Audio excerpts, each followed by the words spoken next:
আবু সামাদের বিচিত্র কাহিনী। খলিফা হারুন অল রশিদের সময়ে মিশর দেশে বাস করত এক সওদাগর।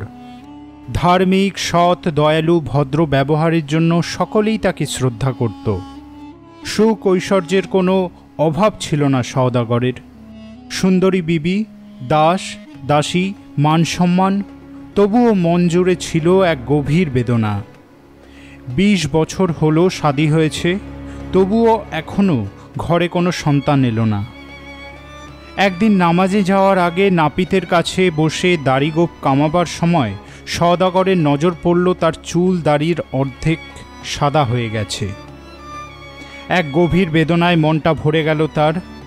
জীবন তো শেষ হয়ে এলো, তার সব রং বিবর্ণ হয়ে আসছে। এখনও দিনের যেটুকু আলো আছে কিছুদিন পর তাও নিভে যাবে। তখন শুধু ওপারের প্রতীক্ষা। কিন্তু সেও তো এক অসীম শূন্যতা।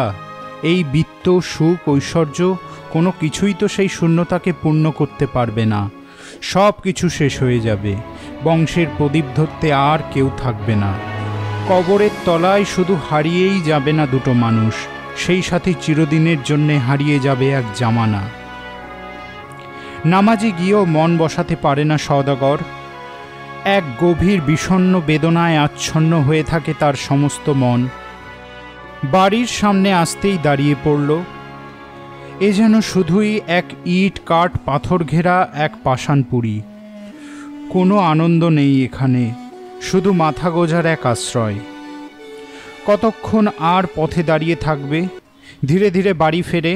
সওদাগরের মুখের দিকে তাকিয়েই চমকে উঠল তার বিবি। হাত ধরে কাছে টেনে নিয়ে বলল, তোমার কি শরীর খারাপ? একদিন ছিল যখন বিবির সোহাগ ভালো লাগত, আজ তীব্র বিরক্তিতে হাত ছাড়িয়ে নিল। বিবি অবাক হয়ে সওদাগরের দিকে তাকিয়ে থাকে। কোনো দিন তো এমন করে না সে। ঘাবড়ে গিয়ে বলল, কি হয়েছে তোমার? মুহূর্তে অন্তরের সব চাপা বিরক্তি আর ক্ষোভ যেন ফেটে পড়ল বিবির ওপর। কি হয়েছে? কিছুই জানো না? আজ 20 বছর হলো তোমার সাথে ঘর করছি। এত অর্থ বিলাস, বাড়িঘর, এসব কার জন্য? কিসের জন্য এত পরিশ্রম? চারপাশের সকলের ঘর ভরে আছে শিশুর হাসিতে।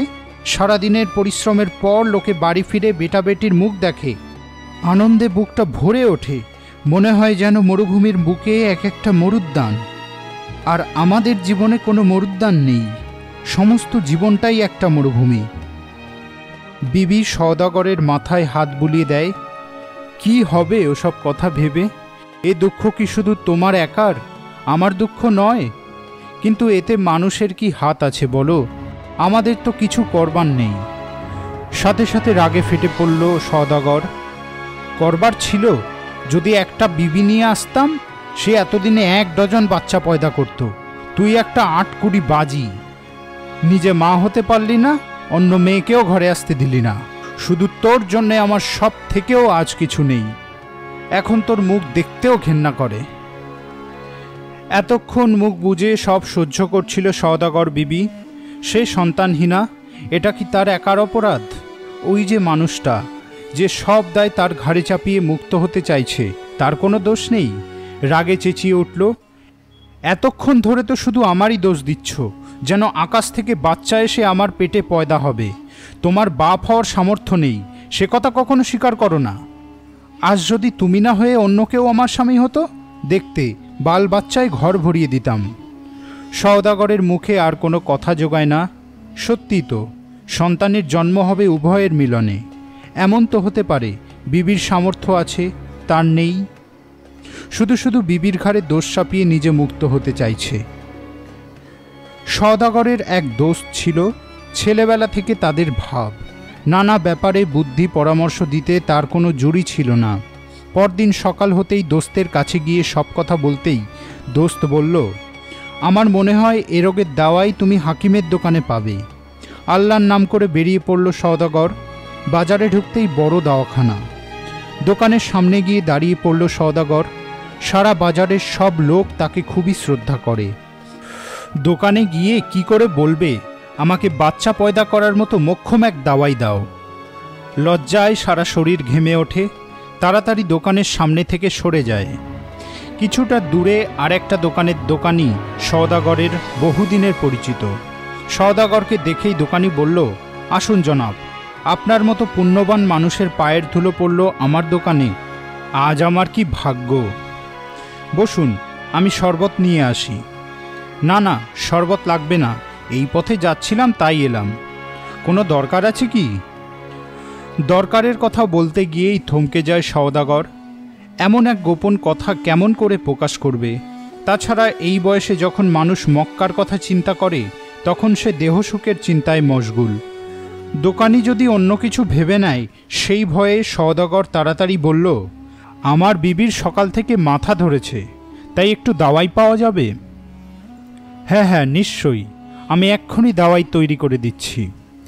দাওয়াই নিয়ে দোকানের বাইরে এসেই সওদাগর তা নর্দমায় ছুঁড়ে ফেলে দিল। পরদিন দোস্তের সাথে দেখা হতেই দোস্ত বলল, কি হলো, দাওয়াই পেয়েছো? না ভাই, দোকানে গিয়ে দাওয়াইয়ের কথা বলতেই পারলাম না, কেমন লজ্জা হলো। দোস্ত হেসে উঠল, আরে এসব কাজে কি লজ্জা করলে চলে? আমার এক দোস্ত আছে, এসব কাজে তার খুব হাত যশ। দেখি তার কাছে গিয়ে কোনো উপায় হয় যদি। সে এক আস্ত মাতাল। দিনরাতের অর্ধেক সময় তার কাটে মেয়ে লোকের বাড়ি। সওদাগরের সব কথা শুনে গম্ভীরভাবে বলল, এ আর এমন কি কথা, আমি দাওয়াই তৈরি করে দেব। যতদিন বাঁচবেন ততদিন বছরে একটা করে বাচ্চা পয়দা করতে পারবেন। সওদাগর বলল, অত বাচ্চার দরকার নেই, একটা হলেই বংশ রক্ষা পাবে। তবে বাজার থেকে 1 পোয়া গাধার দুধ, 1 পোয়া খচ্চরের দুধ আর 1 পোয়া ঘোড়ার দুধ এনে মেশাবেন। তার সাথে 1 ছটাক কলাই, 1 ছটাক জব, 1 চামচ খেজুর গাছের শিকড়ের রস, 1 চামচ মধু আর 1 চামচ 100 বছরের পুরনো মদ ভালো করে মিশিয়ে গরম গরম খেয়ে নিয়ে দেখবেন শরীরে 20 বছরের জোয়ানের তাগদ এসে গেছে। তারপরেও যদি বাচ্চা না হয় তবে আমাকে ন্যাংটো করে গাধার পিঠে চাপিয়ে সারা শহর ঘোরাবেন। সওদাগর সব কিছু কিনে বাড়ি ফিরে গিয়েই দাওয়াই বানিয়ে ফেলল। এমন দাওয়াই যে খেতে খেতেই সওদাগরের মনে হলো ধা করে বয়সটা যেন অর্ধেক কমে গেছে, চনমন করছে শরীর। রাতে বিবির পাশে শুতেই স্বাদীর প্রথম রাতের কথা মনে পড়ে যায়। আর অপেক্ষা করে না সওদাগর, সিংহ বিক্রমে বিবিকে টেনে নিল নিজের বুকের মধ্যে। সেই রাতেই বিবি গর্ভবতী হল। 10 মাস 10 দিন পর সওদাগর বিবি চাঁদের আলোর মতো এক ফুটফুটে ছেলের মা হলো। যেমন স্বাস্থ্য তেমনি গড়ন। দেখে কে বলবে সবেমাত্র পৃথিবীর আলো দেখেছে এই শিশু? আনন্দে সওদাগর সারা পাড়ায় মিষ্টি বিতরণ করে, দিন দুঃখীকে দুহাত ভরে দান করে। 7 দিন পর সওদাগর এলো ছেলের মুখ দেখতে। বিবি ছেলেকে কোলে তুলে ধরল। ছেলেকে দেখে চোখ জুড়িয়ে যায় সওদাগরের, 2 হাতে তুলে আল্লাহকে ধন্যবাদ দেয়। বিবি বলল, ছেলের নাম কি দেবে? সওদাগর বলল, তুমি ছেলের মা, তুমিই নাম ঠিক করো। মেয়ে হলে আমিই নাম রাখতাম, তুমি এর নাম দাও। আমি ওর নাম দিলাম আলাউদ্দিন আবু সামাদ। বিবি হেসে বলল, আমি ওকে আবু সামাদ বলেই ডাকব। মায়ের স্নেহে ধাইয়ের যত্নে আবু সামাদ বড় হয়ে উঠতে থাকে। 2 বছর বয়স হতেই সারা বাড়িময় ছোটাছুটি করে বেড়ায়। এমন দস্যি দামাল ছেলেকে নিয়ে হিমশিম খায় বাড়ির সকলে।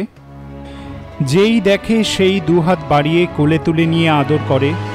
সওদাগর একদণ্ড ছেলেকে না দেখে স্থির থাকতে পারে না।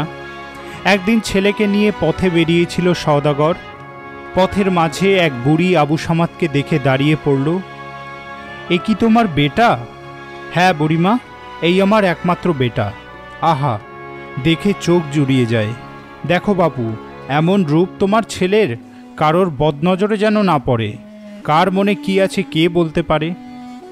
পলকে সওদাগরের মনের মধ্যে দুশ্চিন্তার কালো মেঘ উঁকি মারে। একমাত্র সন্তান, তার কোনো অনিষ্ট হলে দুজনের কেউই সহ্য করতে পারব না। তৎক্ষণাৎ বাড়ি ফিরে আসে সওদাগর। বিবিকে ডেকে বলল, তুমি আর আবু সামাদকে ঘরের বাইরে পাঠিও না, বাইরের লোকজনের সামনে বার করো না। কার কুদৃষ্টি সামাদের উপর পড়ে কে জানে। তাছাড়া সামাদের রূপ দেখে অনেকেই হিংসেতে জ্বলে পুড়ে মরছে। বিবি 2 হাতে ছেলেকে বুকের মধ্যে আঁকড়ে ধরে। তাহলে কি হবে? যতদিন না সামাদ 14 বছরে পা দিচ্ছে ততদিন তাকে এই বাড়ির মধ্যেই আটকে রাখতে হবে। সওদাগরের বাড়ির পেছনে বিরাট বাগান, উঁচু পাঁচিল ঘেরা বাগানে সারা দিন খেলা করে সামাদ। গাছ, ফুল, পাখি তার বন্ধু। রাতে সওদাগর বাড়ি ফিরে ছেলেকে নানা বিষয়ে পাঠ দেয়। আশ্চর্য মেধা সামাদের, যা একবার শোনে তাই মুখস্থ করে ফেলে। বুক ভরে যায় সওদাগরের। সত্যি আল্লাহ করুণাময়, তার করুণায় জীবনের প্রৌঢ়ত্বে এসে সব স্বাদ পূর্ণ হয়েছে। ধীরে ধীরে বড় হয়ে ওঠে সামাদ। 13 পার হতেই 14 পা দেয়। ঘরের চার দেওয়ালের আর পাঁচিল ঘেরা বাগানের বাইরের জগতের অস্তিত্বের কোনো সংবাদই সে রাখে না। বাইরের কেউ জানেও না সামাদের পরিচয়।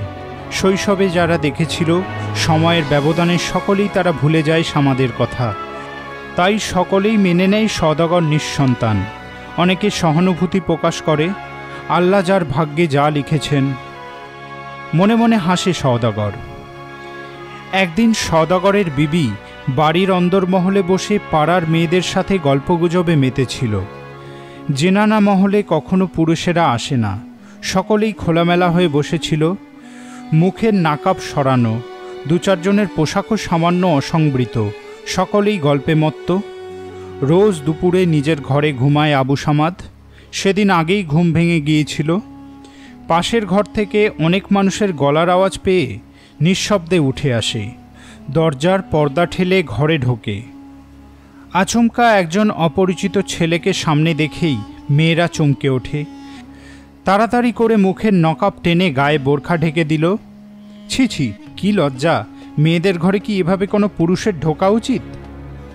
আসলে আবু সামাদকে দেখে বয়সের তুলনায় অনেক বড় বলে মনে হতো।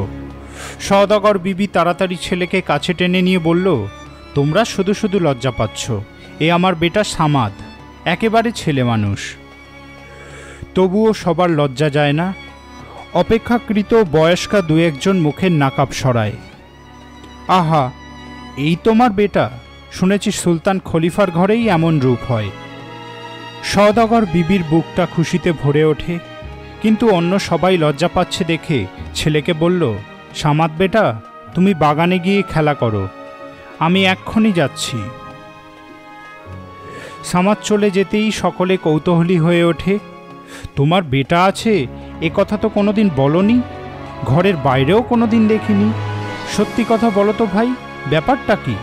মনে হচ্ছে তুমি আমাদের কাছে কোনো সত্য গোপন করছো। প্রাণ খুলে হাসতে থাকে বিবি। না ভাই, আর তোমাদের কাছে গোপন করব না। ছেলে হওয়ার পর ছেলের রূপ দেখে অনেকেই হিংসে করতে আরম্ভ করলো, পাছে ছেলের ওপর কোনো নজর পড়ে।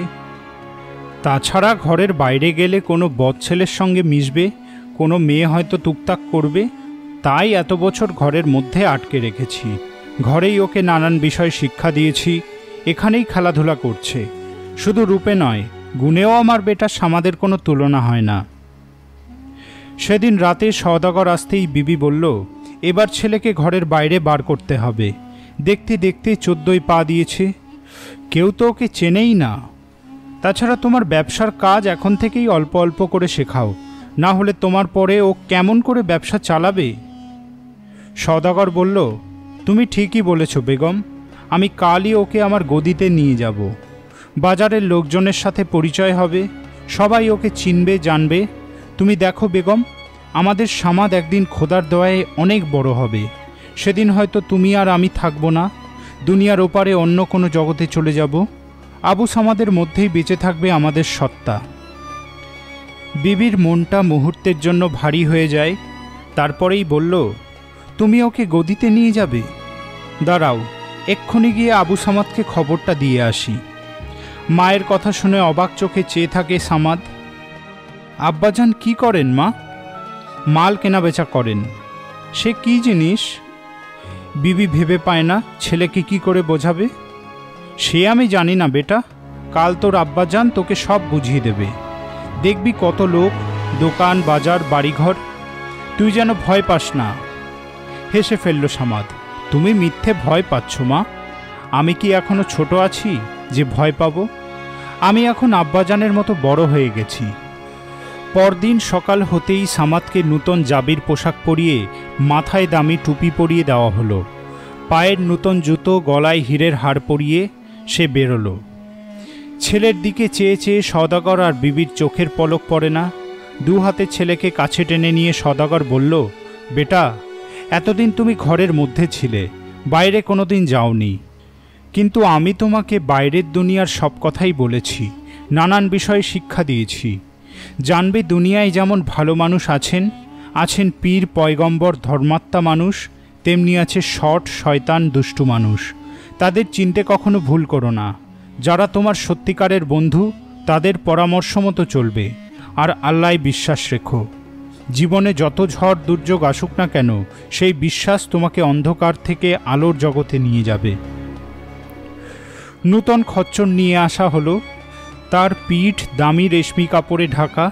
সওদাগর সামাদকে নিয়ে গিয়ে খচ্চরের পিঠে বসালো, আর একটা খচ্চরের পিঠে চেপে বসল নিজে। দুজনে বাজারের দিকে রওনা হলো। বাজারে ঢুকতেই সকলে অবাক চোখে চেয়ে দেখে সওদাগরের সঙ্গে শাহজাদার মতো অপরূপ সুন্দর এক কিশোর। যে দেখে সে আর চোখ ফেরাতে পারে না। এমন ছেলেকে কোথায় পেল সওদাগর? সওদাগরের দোস্তের দোস্ত, সেই যার বিচিত্র ওষুধ খেয়ে তাগত ফিরে পেয়েছিল সে। তখন নেশার ঘরে বিশ্বব্রহ্মাণ্ড এক দেখছে। সওদাগরকে দেখেই এগিয়ে এলো। আমাকে চিনতে পারছো সওদাগর? তোমার জন্যই তো আমার সব হলো, আর তোমাকে চিনতে পারবো না তাই কি হয়? তোমার সাথে এটি কে?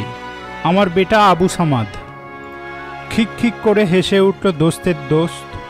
এতদিন কোথায় ছিল তোমার বেটা?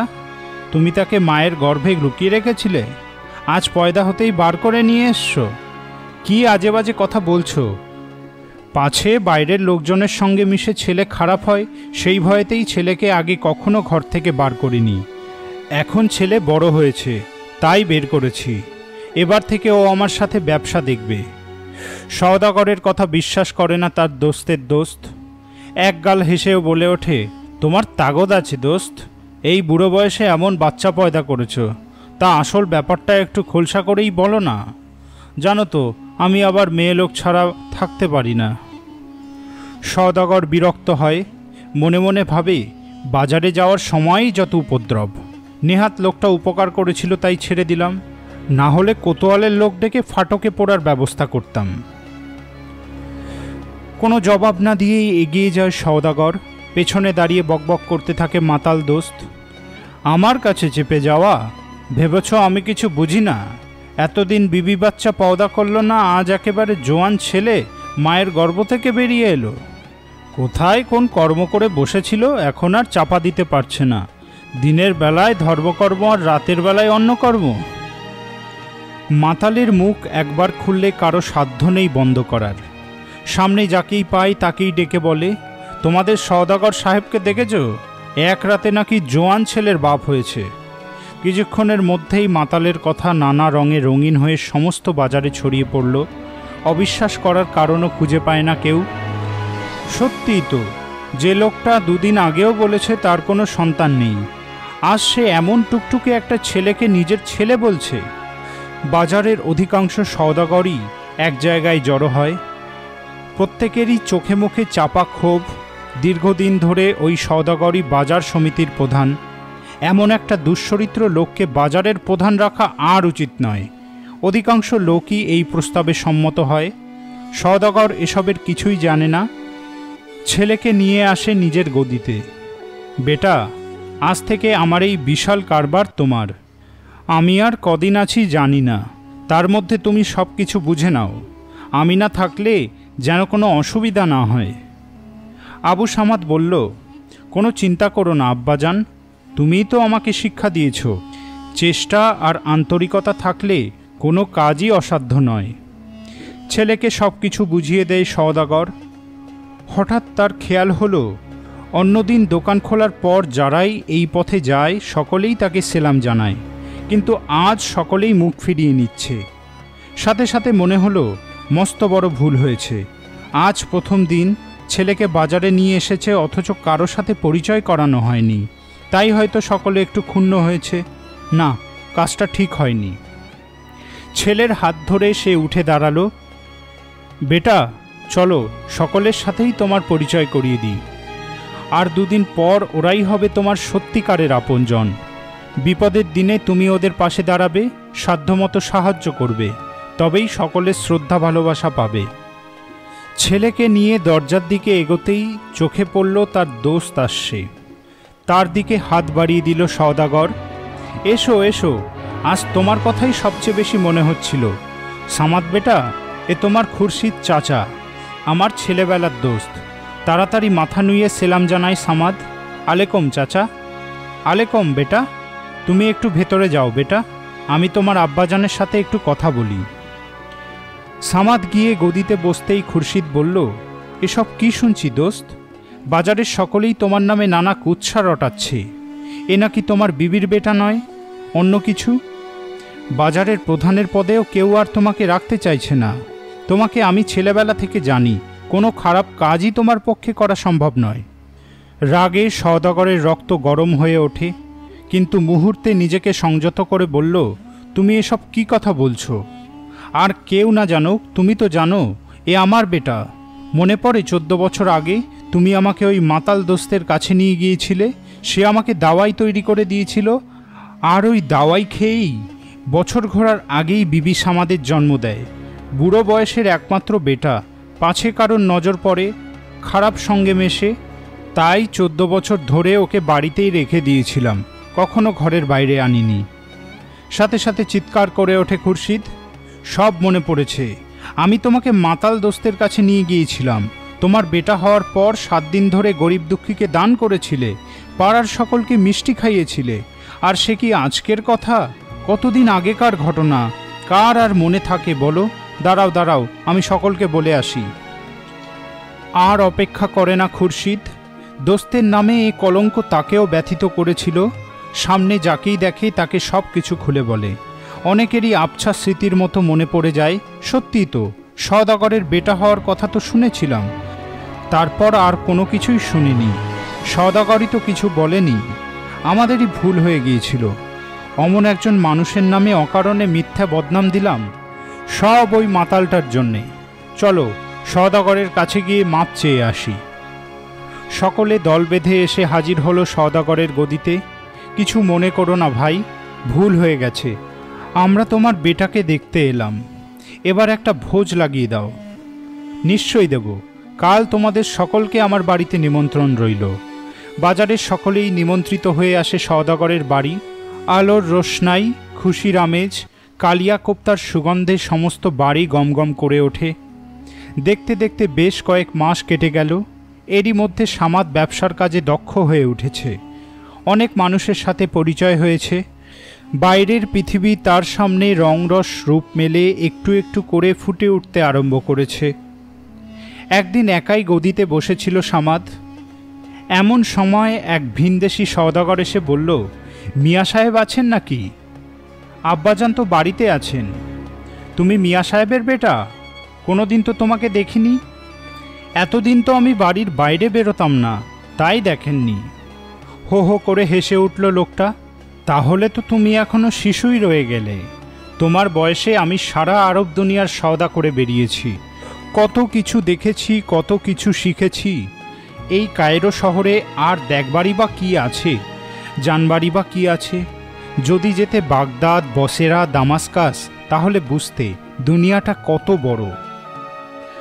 সামাদের মনে হলো সত্যিই তো, সে এখন বড় হয়েছে, অথচ দুনিয়ার সব কিছুই তার কাছে অজানা রয়ে গেল। ভিনদেশি বণিককে বলল, চাচা, আপনার নামটা তো আমার জানা হলো না। আমার নাম মাহমুদ।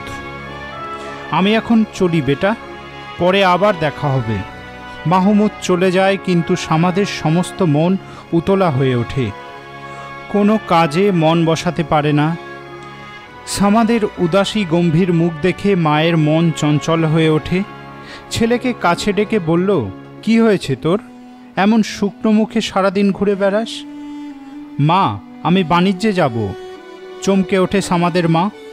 এতদিন যে বাছাকে স্নেহের আঁচলে বেঁধে রেখে দিয়েছিল, আজ সে বড় হয়ে উঠেছে, আর তো সে আর বেঁধে রাখতে পারবে না। তবুও বলল, বেটা, তুই তো এখনো ছোট আছিস, আর কয়েক বছর যাক, তারপর তুই বাণিজ্যে যাস। আবার সামাদের মুখ গম্ভীর হয়ে ওঠে। বিবি গিয়ে কেঁদে পড়ে সওদাগরের কাছে। এখন কি হবে? সামাদ যে বাণিজ্যে যেতে চাইছে। সওদাগরের বেটা, ও তো বাণিজ্যে যাবেই, কিন্তু এখন যে বয়সটা বড় কাঁচা। ঠিক আছে, আমি ওকে বুঝিয়ে বলছি। ছেলেকে ডেকে পাঠালো সওদাগর। মাথা নিচু করে বাপের সামনে এসে দাঁড়াতেই তাকে কাছে টেনে নিল সওদাগর। তোমার মায়ের কাছে শুনলাম বাণিজ্যে যাবার মন হয়েছে তোমার। এ তো খুব ভালো কথা, আমি খুব খুশি হয়েছি। আমিও তো তাই চাই। তুমি আমার চেয়ে অনেক বড় সওদাগর হবে। সারা দুনিয়ার বন্দরে বন্দরে গিয়ে ভিড়বে তোমার জাহাজ। এক দেশের সওদা নিয়ে যাবে আরেক দেশে, সেখান থেকে সওদা কিনে নিয়ে বেচবে অন্য দেশে। কিন্তু সব কিছুরই তো একটা সময় আছে বেটা। এখানে দেশ বিদেশ থেকে কত বণিক সওদাগর আসে, আগে তাদের সঙ্গে আলাপ করো। কোন দেশে কোন জিনিসের কেমন কদর সে সব জানো। সেখানকার মানুষ, সেখানকার রীতিনীতি সব কিছু সম্বন্ধেই তো জানতে হবে। ব্যবসা মানে তো শুধু মাল কেনা বেচা নয়। যাদের কাছে মাল বেচবে তাদের কথা যদি জানো, দেখবে মাল কেনা বেচা অনেক সহজ হবে। সেই জন্যে তুমি আর কয়েকটা বছর অপেক্ষা করো, তারপর আমিই তোমার বাণিজ্যে যাবার সব ব্যবস্থা করে দেব। আবু সামাদ মাথা নিচু করে বলল, আব্বাজান, ঘরে বসে আমি কতটুকু জানতে পারবো? জ্ঞানী মানুষরা বলেছেন, যদি কিছু জানতে চাও, শিখতে চাও, দুনিয়ার হাটেই তোমার জাহাজ ভাসিয়ে দাও। আপনি আমাকে বাধা দেবেন না আব্বাজান। হয়তো বাণিজ্যে গিয়ে আমার কিছু লোকসানও হতে পারে, কিন্তু আমি যা শিখব তার মূল্য ওইটুকু লোকসানের থেকে অনেক বেশি। সওদাগর বুঝতে পারল ছেলেকে বাধা দিয়ে আর লাভ নেই। সামাদকে বলল, ঠিক আছে, তুমি কোনো চিন্তা করো না, আমি তোমার যাওয়ার সব আয়োজন করছি। সওদাগর কায়রোর বাজার থেকে ভালো ভালো কাপড় সওদা করে 50টা গাট্রি তৈরি করে। সবগুলোর ওপর লেখা আছে আবু সামাদের নাম। সওদাগর ছেলেকে ডেকে বলল, তুমি এইসব কাপড় নিয়ে প্রথমে যাবে বাগদাদ শহরে, সেখানে এর ভালো দাম পাবে। একটা কথা মনে রেখো, নগদ অর্থ ছাড়া কাউকে মাল বেচবে না। আর প্রথম আলাপেই কোনো মানুষকে বিশ্বাস করো না, তাকে ভালো করে যাচাই করে নিও। আর চলার পথে প্রতি পদক্ষেপে সতর্ক হয়ে পথ চলবে। পথে চোর ডাকাতের উপদ্রব আছে, তবে সবচেয়ে ভয়ঙ্কর মরুভূমির বাদামি ডাকাতের দল। ওদের নৃশংসতার কোনো তুলনা নেই। লুটপাট, খুন জখম করতে ওদের কোনো জুড়ি নেই। আল্লাহর উপর ভরসা রেখো, তিনিই তোমাকে সব বিপদ থেকে রক্ষা করবেন। যাত্রার সব প্রয়োজন শেষ হয়। উটের পিঠে চাপানো হলো সব কাপড়ের গাট্রি। প্রয়োজনীয় সব কিছুই গোছগাছ করা হলো। সওদাগর আর বিবির মন ভেঙে পড়ে। দুবেলা আল্লাহর কাছে প্রার্থনা জানায়, তুমি আমার বাছাকে রক্ষা করো। যাত্রার দিন আসে। সওদাগর বিবি চোখের জলে ভাসতে থাকে। সামাদ মাকে সান্ত্বনা দেয়, কোনো চিন্তা করো না মা, আমি যত তাড়াতাড়ি সম্ভব কাজ শেষ করেই ফিরে আসব। ছেলের মাথায় হাত রেখে সওদাগর বলল, তোমার সাথে উটের সহিস কামাল রইল। ওর মতো বুদ্ধিমান চালাকচতুর মানুষ আর দুটি পাবে না। ওর পরামর্শ মতো কাজ করবে। তোমার আশায় আমরা পথ চেয়ে থাকলাম। আব্বাজান আর মাকে চোখের জলে ভাসিয়ে বাগদাদের পথে রওনা হলো সামাদ। দীর্ঘ পথ, মাঝে দুস্তর মরুভূমি, এক অন্তহীন বালির সমুদ্র। মাঝে মাঝে মনে হয় এ পথের যেন শেষ নেই। চলতে চলতে ক্লান্ত হয়ে পড়ে সামাদ। কামালকে প্রশ্ন করে, আর কতদিন এই মরুভূমির পথে চলতে হবে? কামাল সান্ত্বনা দেয়, এই তো এসে গেছি বেটা। আশা করছি আর 3 দিনের মধ্যেই আমরা মরুভূমির সীমানা পার হয়ে যাব। 2 দিন ভালোভাবে কেটে যায়। রাতের বেলায় সকলে তাঁবুতে বসে বিশ্রাম করছিল। এমন সময় কানে আসে একদল কুকুরের গর্জন। সাথে সাথে তাঁবু থেকে বেরিয়ে পড়ে কামাল। সর্বনাশ হয়েছে, মনে হচ্ছে মরুভূমির কুকুরের পাল বাতাসে মানুষের গন্ধ পেয়েছে। ভয়ে মুখ শুকিয়ে যায় সামাদের। এখন কি হবে চাচা? ওই কুকুরের পাল যদি আক্রমণ করে? একজনকেও প্রাণ নিয়ে ফিরে যেতে হবে না। ক্রমশই কুকুর পালের দুরাগত ধ্বনি তীব্র হয়ে ওঠে। উটের দল চঞ্চল হয়ে ওঠে। বাতাসে বিপদের গন্ধ। মনে মনে আল্লাহকে স্মরণ করে সামাদ। কুকুরের ভয়ঙ্কর হিংস্র চিৎকার ক্রমশই স্পষ্ট হয়ে ওঠে। জীবনের সব আশা শেষ হয়ে আসে। আচমকা ঝোড়ো বাতাসের গর্জন কানে আসে। কামাল চিৎকার করে ওঠে, ঝড় আসছে। তার চিৎকার বাতাসে মিলিয়ে যেতে না যেতেই ক্রুদ্ধ নাগিনীর মতো তাত হই নৃত্য করতে করতে এসে ঝাঁপিয়ে পড়ল প্রচণ্ড ঝড়। উটের দল বালিতে মুখ গুজে শুয়ে পড়ল। কামাল সামাদকে টেনে নিয়ে উটের পেটের তলায় ঢুকে যায়। ঝড়ের সাথে সমুদ্রের ঢেউয়ের মতো বালির রাশি ভেসে আসে। বেশ কিছুক্ষণ ধরে চলল ঝড়ের তাণ্ডব। তারপর আস্তে আস্তে সব শান্ত হয়ে যায়। উটের দল গাঝাড়া দিয়ে উঠে দাঁড়ালো। সামাদ আর কামাল উটের পেটের তলা থেকে বেরিয়ে এলো। চারিদিকে শান্ত। অল্পক্ষণে আগের বাতাসের তীব্র গর্জন, বালির ঝড় সব যেন কোথায় কোনো জাদুমন্ত্রে অদৃশ্য হয়ে গেছে। হঠাৎ কামাল আকাশের দিকে দুহাত তুলে চিৎকার করে উঠল, আল্লাহ মেহেরবান, সবই তোমার ইচ্ছা। সামাদ অবাক হয়ে কামালের মুখের দিকে তাকায়। কি হলো চাচা, শুনতে পাচ্ছ না? কোথাও কোনো শব্দ নেই। ঝড়ে দিগ্ভ্রান্ত হয়ে অন্যদিকে চলে গেছে কুকুরের পাল। মনে হচ্ছে আর কোনো ভয় নেই। তবুও নিশ্চিন্ত হতে পারে না কামাল। সারা রাত জেগেই কাটিয়ে দেয়। সকাল হতেই আবার শুরু হলো যাত্রা। সন্ধ্যের কিছু আগেই মরুভূমির পথ পার হয়ে তারা এসে পৌঁছলো এক শহরে। দুদিন সেখানে বিশ্রাম নিয়ে আবার এগিয়ে চলল সকলে। নূতন শহর, গ্রাম, কত বিচিত্র সেখানকার মানুষ। দুচোখ ভরে সব কিছু দেখে সামাদ। এই প্রথম সে উপলব্ধি করে পৃথিবীটা কি বিশাল, কত বৈচিত্র্য আছে এর মধ্যে।